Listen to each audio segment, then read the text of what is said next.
ओम सूर्याय नमः। आज हम सभी ग्रीन एनर्जी, अक्षय ऊर्जा पर चर्चा करने के लिए एकत्रित हुए हैं और इसकी पहल के लिए फर्स्ट इंडिया ने जो प्रयास किए हैं इस कॉन्क्लेव को आयोजन करने में पवन अरोड़ा जी की जो भूमिका है, मैं आपकी सराहना करता हूं। पूरी पवन अरोड़ा जी की टीम, फर्स्ट इंडिया की टीम की भी सराहना करता हूं कि आज जो फर्स्ट इंडिया राजस्थान में नंबर 1 है उसमें जगदीश चंद्रा जी हो, पवन जी हो, लेकिन उनके साथ साथ पूरी टीम का जो योगदान है आपके साथ, तो आप में जो विश्वास है वो निश्चित रूप से उसकी टीम की मेहनत भी बहुत मायने रखती है। हमारे बीच में आज हमारे विधानसभा में सबसे वरिष्ठ हमारे साथी भाई साहब कालीचरण जी सर्राफ, बाल मुकुंदाचार्य जी विधायक हवा महल, कैलाश वर्मा जी विधायक बगरू, गोपाल शर्मा जी विधायक सिविल लाइन, हमारे बीच में doctor Rajesh ji chairman RERC, Jitendra Soni ji collector Jaipur, हमारे नथमल जी MD प्रसारण, ओम कसेरा जी हमारे MD ऊर्जा विकास, श्रीमती श्रुति जी भारद्वाज MD RCDF, नितिन अग्रवाल जी, जितेंद्र शेखावत जी और समस्त यहाँ बैठे हुए ऊर्जा के सभी विशेषज्ञ। आज हम चर्चा कर रहे हैं कि ग्रीन एनर्जी का जो विषय है वो एक बहुत महत्वपूर्ण है और आज की आवश्यकता भी है। अभी तक हमारा सबसे बड़ा जो ऊर्जा का स्रोत है वो कोल पर आधारित है, थर्मल के ऊपर आधारित है। और आज भी जिस तरह से हम ग्रीन एनर्जी की तरफ बढ़ रहे हैं, पूरा प्रयास कर रहे हैं और अगले आने वाले 2070 तक जीरो कार्बन उत्सर्जन का जो लक्ष्य है उसको पूरा करने में पूरे देश में राजस्थान बहुत अग्रणीय भूमिका निभाने वाला है और मैं कहूँगा कि सबसे आगे रहने वाला है। सबसे पहली अगर अग्रणीय भूमिका के साथ पहले स्थान पर रहेगा तो राजस्थान रहेगा। आज हम देखते हैं, मैं कल भी चंडीगढ़ में हमारे पावर मिनिस्टर जो खट्टर साहब थे और उन्होंने पूरे हमारे 10 राज्यों की, उत्तरी क्षेत्र के राज्यों के ऊर्जा मंत्रियों की जो सम्मेलन किया और पूरा विश्व ये प्रयास कर रहा है कि हम कैसे कार्बन उत्सर्जन को कम करें और आने वाले समय में ऐसे प्रोडक्ट जो कार्बन उत्सर्जन की बिजली से बनने वाले हैं उन पर टैक्स लगने वाला है, उन पर पेनल्टी लगने वाली है। तो आज आवश्यकता इस बात की है कि राजस्थान से वो भूमिका निभा सकता है जहां ग्रीन कॉरिडोर भी बने। हम राजस्थान से ऐसे ग्रीन कॉरिडोर बनाएं, हमारे अधिकारी भी यहाँ हैं, चाहे वो हमारी अक्षय ऊर्जा से जुड़े हुए हों, प्रसारण से जुड़े हुए हों। ये कॉरिडोर बनाने का ग्रीन ऊर्जा उसमें कब डालें और उस ग्रीन ऊर्जा से ही जहाँ भी हम पहुँचा रहे हैं वहाँ, चाहे वो इंडस्ट्रीज को मिले, चाहे हमारे उत्पादन के जितने भी संयंत्र लगते हों उनमें मिले, लेकिन उसमें कहीं भी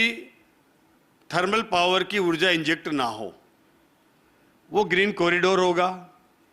और उससे बनने वाले प्रोडक्ट जो है वो सर्टिफाइड होकर के, अगर ये सर्टिफिकेशन देते हैं कि हमारा प्रोडक्ट ये ग्रीन एनर्जी से बना हुआ है, तो उसकी एक अलग वैल्यू है।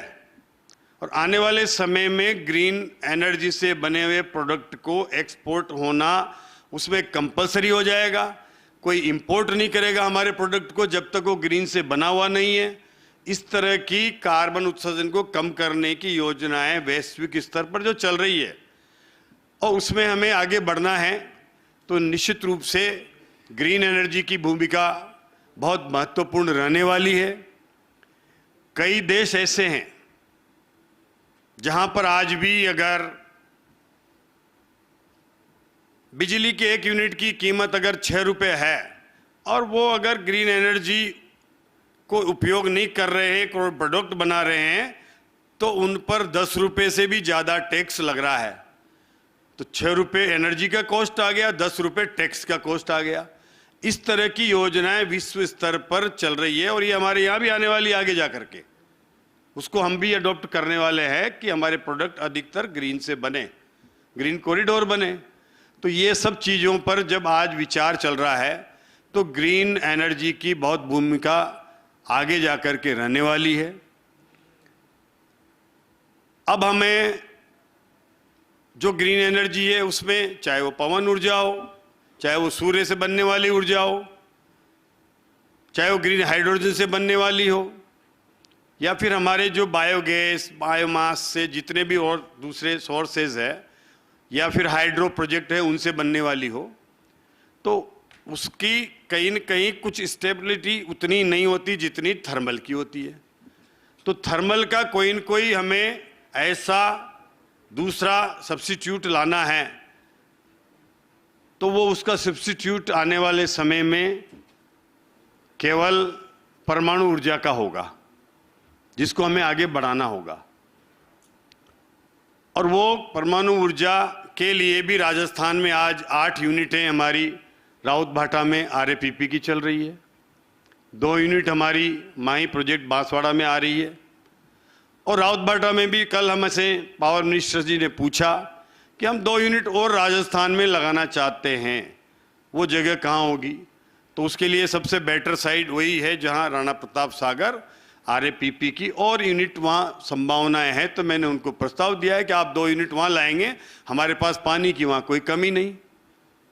और उससे भी कार्बन उत्सर्जन नहीं होता। तो थर्मल का रिप्लेसमेंट आने वाले समय में परमाणु ऊर्जा से होने वाला है,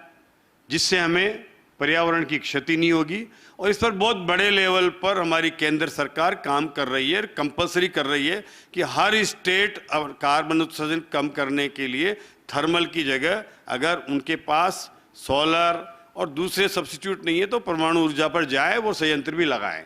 तो इस तरह से हम पूरे वैश्विक स्तर पर जो आज आवश्यकता है, हमें इस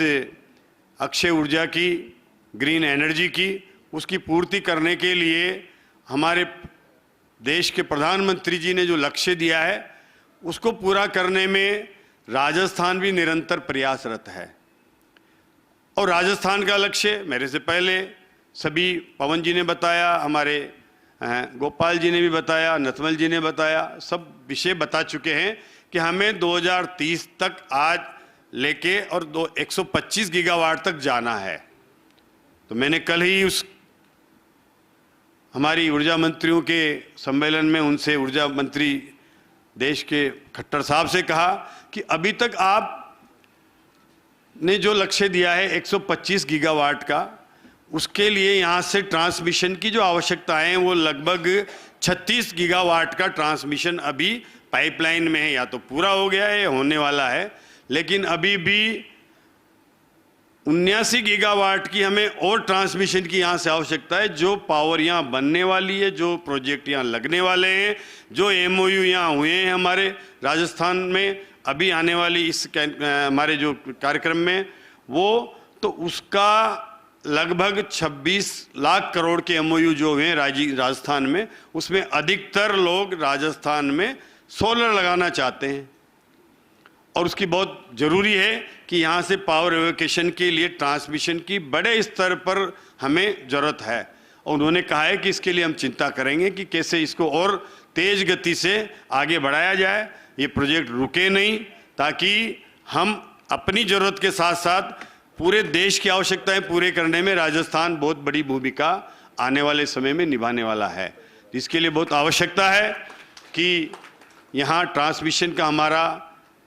जो CTL का है वो भी एक बड़े प्रोजेक्ट के साथ पूरा हो, और हम अपनी ज़रूरतों के लिए भी ट्रांसमिशन लाइनों को मजबूती दे रहे हैं। उसके लिए आपको हमारे MD डिडेल जी ने बताया कि जहां पूर्व के कार्यकाल में केवल 18 से 23 तक 42 GSS बन पाए, हमने लगभग 30 से ज़्यादा GSS तो एक साल में चार्ज कर दिए। लगभग इस साल हम 50 और कर देंगे तो 2 साल में हमारे 80 GSS नए बना देंगे, और लगभग 200 पर हमारी कार्रवाई चल रही है जो नए बनने वाले हैं, आगे बनेंगे। तो ऐसे 200 नए एक ही कार्यकाल में हम बनाने की ओर अग्रसर हैं, जहां वो 42 बना पाए थे। और उसकी वजह से आज हम देख रहे हैं कि राजस्थान में कहीं न कहीं हमारे पास पावर है, आज भी कोई कमी नहीं है। पूरी गर्मी में हमने ऐसी व्यवस्था करी कि हमारे पास ओम केसेरा जी बैठे हुए हैं, इनका यही काम है कहाँ से खरीदना, कहाँ बेचना, कहाँ से लाना, कहाँ जाना, और इनकी एक प्रबंधन किया हमने, और उसका नतीजा ये रहा कि आज हमारे पास पावर की कमी नहीं है। लेकिन हमें कई हमारे ट्रांसमिशन का ओवरलोड हो रहा है सिस्टम, तो हमने इतने GSS को अपग्रेड किया है, नए GSS पर नए ट्रांसफार्मर लगाए हैं, और आज वहाँ भी हमें उससे राहत मिली है। आज यहाँ हमारा 500 MVA का नया ट्रांसफार्मर जयपुर में भी लगने वाला है, वो शायद आने वाले 1 महीने में इंस्टॉल हो जाएगा। तो जयपुर की जो समस्या है उससे काफ़ी कुछ हमें निजात मिलेगी। लेकिन हम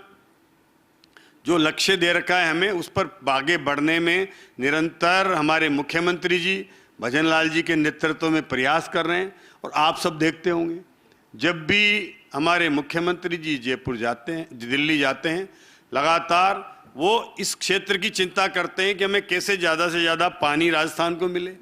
कैसे ज़्यादा से ज़्यादा हमें ऊर्जा के क्षेत्र में हमारे प्रोजेक्ट राजस्थान के स्वीकृत हों और उनको हम धरातल पर उतारें। निरंतर वो प्रयास करके, और दिल्ली से जयपुर से दिल्ली की हमारी जो दौड़ है वो लगा करके और प्रयास करते हैं, और उसका नतीजा भी हमें मिल रहा है। आने वाले समय में मैंने कल भी हमारे केंद्रीय मंत्री जी से आग्रह किया कि हमें 5000 मेगावाट की अतिरिक्त बैटरी स्टोरेज के लिए आप हमें VGF देंगे। तो उन्होंने कहा है कि इसके लिए हम तैयार हैं, आपका प्रस्ताव आ गया है, मुख्यमंत्री जी ने लेटर लिख दिया है, व्यक्तिगत मिले भी हैं, और मैं समझता हूं कि वो जो मिलेगा तो बैटरी स्टोरेज हमारी रात की जो आवश्यकता है, पीक आवर्स की जरूरत है, उसको पूरा करने में बहुत महत्वपूर्ण भूमिका निभाएगी। और वो एनर्जी ग्रीन होगी, क्योंकि दिन में हम चार्ज करेंगे सोलर से और रात को उसको डिस्चार्ज होगी, तो ग्रीन एनर्जी बैटरी स्टोरेज का भी बहुत बड़ी भूमिका आने वाले समय में हमारी जो कार्बन उत्सर्जन को कम करने में रहने वाली है। उस और भी हम प्रयासरत हैं। और यही नहीं,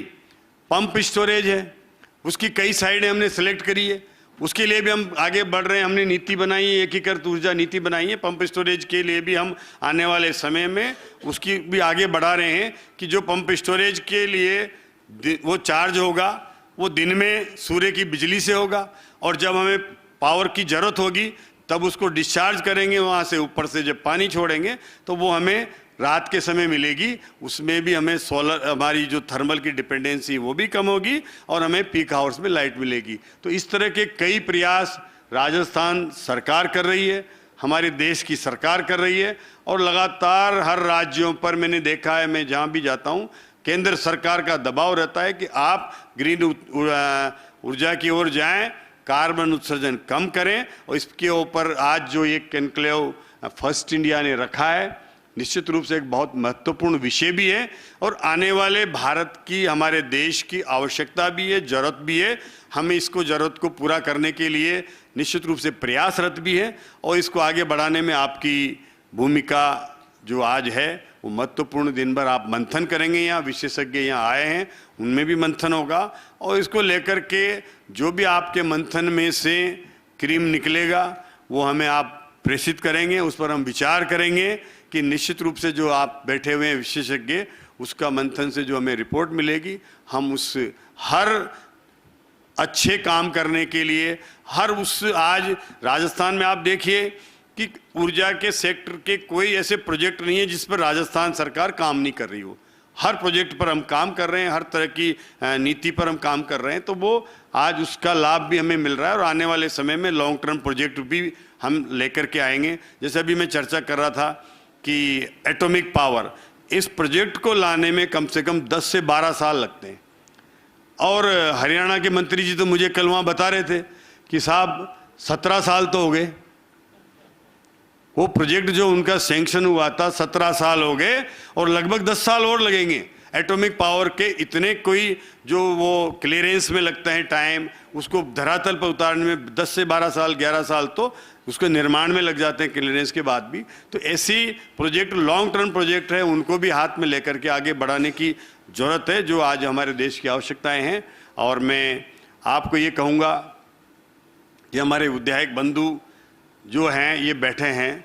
ये पिछली गर्मी में जब हमारा विधानसभा चलती थी तो सब लोग एक ही बात कहते थे कि बिजली नहीं आ रही, बिजली कट हो रही है, लोग परेशान हैं, लोग गालियां दे रहे हैं, लोग किस तरह के भद्दे कमेंट वहाँ उस समय सोशल मीडिया पर डालते हैं जब उनकी लाइट कटती है। इस तरह की पिछली गर्मी में हमने भुगता है,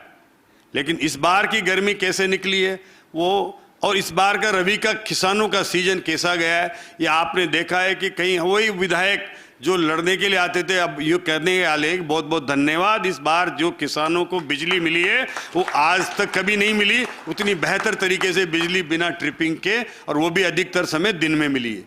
और आज गर्मी को आपने देखा है, पवन जी भी कह रहे थे कि कैसे किया आपने, बोले इतने कम समय में से इतना सुधार किया है कि निश्चित रूप से एक बहुत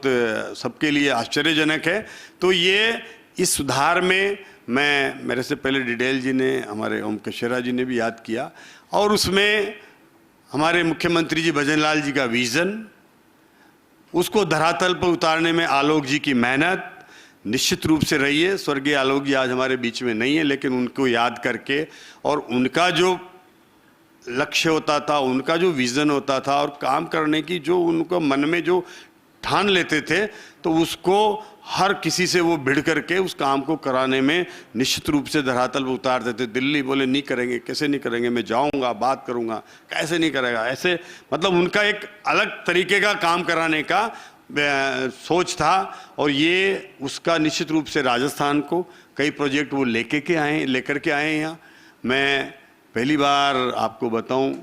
कि बैटरी स्टोरेज के लिए खट्टर साहब से मिला था, तो हमने 1000 की बात करी थी उनसे कि हमने VGF दे दें।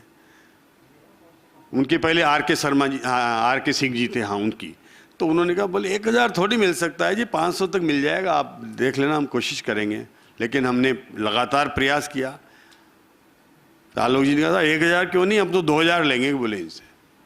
बोले देना पड़ेगा इनको, आप चिंता मत करो, अपने चलेंगे साथ। हम साथ गए बाद में, तो 2000 का VGF हमें मिला। बैटरी स्टोरेज के उन प्रोजेक्टों को हम आज लगा रहे हैं। 1000 के हमने टेंडर कर लिए, 1000 की प्रक्रिया है, 5000 का फिर मिलेगा। तो निश्चित रूप से ये सब उन्होंने, मतलब उनके केंद्र में वो कई वहाँ रहे, ऊर्जा के क्षेत्र में उनके संपर्क रहे, तो आज निश्चित रूप से हमारे बीच में वो नहीं है, लेकिन उनको हमने ऊर्जा के क्षेत्र में जो विशेषज्ञता थी